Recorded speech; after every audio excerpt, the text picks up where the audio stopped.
Si quelqu'un est dans le Christ, il est une créature nouvelle, affirme saint Paul aujourd'hui. Alors oui, frères et sœurs, le Christ a bien fait de nous des créatures nouvelles. Oui, Jésus nous a bel et bien sauvés de la mort et du péché. Mais il arrive que nous ayons quelques difficultés à éprouver ce salut, à le vivre au quotidien. Jésus nous a bien obtenu le salut sur la croix, mais nous peinons parfois à déployer cette vie divine dans nos existences concrètes, dans nos vies à nous. Alors, comment faire ? Comment accueillir ce salut ? Comment laisser la grâce du Christ se déployer dans nos cœurs ? La question est immense, mais la parabole de l'enfant prodigue nous apporte quelques éléments de réponse. Elle nous permet de comprendre un peu mieux l'action de Dieu dans nos vies. Pour cela, il suffit de regarder les personnages un par un. Le Père tout d'abord. Le Père de l'enfant prodigue représente évidemment le Père éternel. Jésus lui prête deux traits de caractère tout à fait remarquables. Le premier, c'est qu'il laisse son fils partir, librement. L'enfant prodigue rafle son héritage, prend ses bagages et file mener une vie de désordre.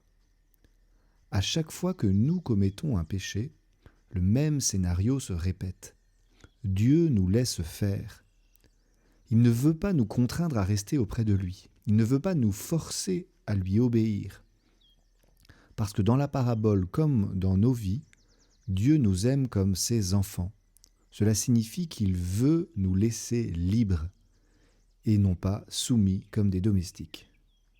Deuxième trait, après le départ de l'enfant, le Père désire son retour.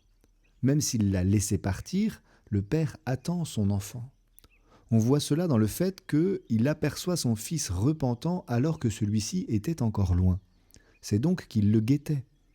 Et il en va de même pour nous. Dieu attend notre retour.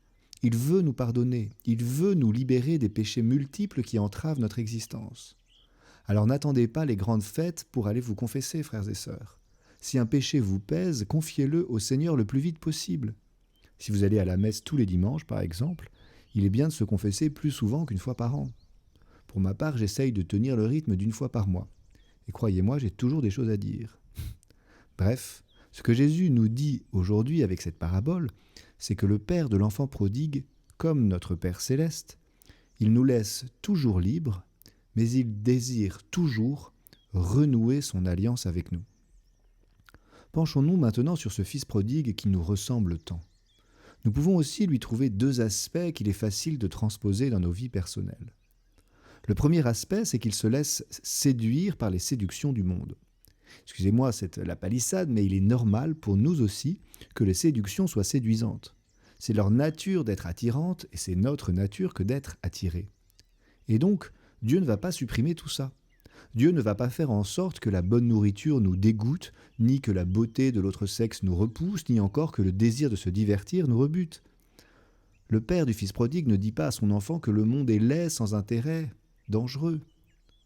En fait, ce qui manque au fils prodigue, c'est qu'il ne goûte pas suffisamment aux joies de son père.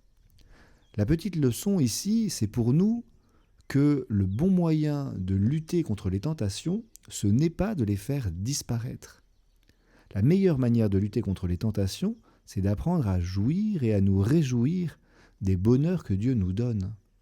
Un mari comblé par son épouse résiste aisément au charme de sa secrétaire. Un chrétien nourri par une vie de prière fervente n'a nul besoin de consulter son horoscope. Bref, quand nous vivons de la grâce, les séductions de ce monde perdent beaucoup de leur attrait. Et alors, nous avons moins envie de quitter la demeure de notre Père. Le deuxième aspect que nous partageons avec l'enfant prodigue, c'est que nous devons parcourir le même chemin spirituel que lui pour retourner au Père.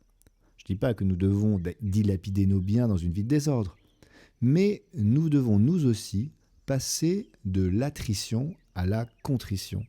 C'est-à-dire passer du regret de nos péchés parce que nous en avons honte et qu'ils nous font mal, au regret de nos péchés parce qu'ils blessent notre relation à Dieu et Dieu lui-même.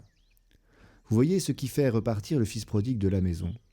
C'est son mal-être au milieu des cochons. C'est sa souffrance, c'est son inconfort, c'est sa peine à lui qui lui font commencer un retour vers son Père. Mais ce qu'il obtient une fois qu'il est rentré, c'est beaucoup plus. Il est rétabli comme fils. Et donc, de même, nous aussi, quand nous allons à la confession, n'y allons pas seulement pour nous sentir mieux avec une conscience bien nette et sans péché. Allons-y pour renouer notre relation filiale avec notre Père. Allons nous confesser pour nous réconcilier vraiment avec Dieu. Et nous arrivons enfin au Fils aîné. Hélas, nous pouvons reconnaître que nous lui ressemblons parfois de plusieurs manières. Comme lui, il nous arrive de jalouser les grâces reçues par nos frères. Comme lui, il nous arrive de peiner à nous réjouir du bonheur des autres. Comme lui, il nous arrive d'oublier que tout ce qui est au Père est aussi à nous. Et comme lui surtout, il nous arrive de rester dans la maison du Seigneur, sans joie et sans désir de partage.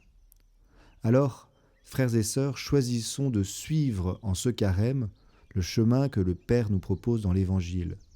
Suivons le Fils prodigue, revenons à Dieu de tout notre cœur, et soyons bien certains qu'il nous attend, qu'il désire nous prendre dans ses bras, nous couvrir de ses baisers, nous combler de sa grâce.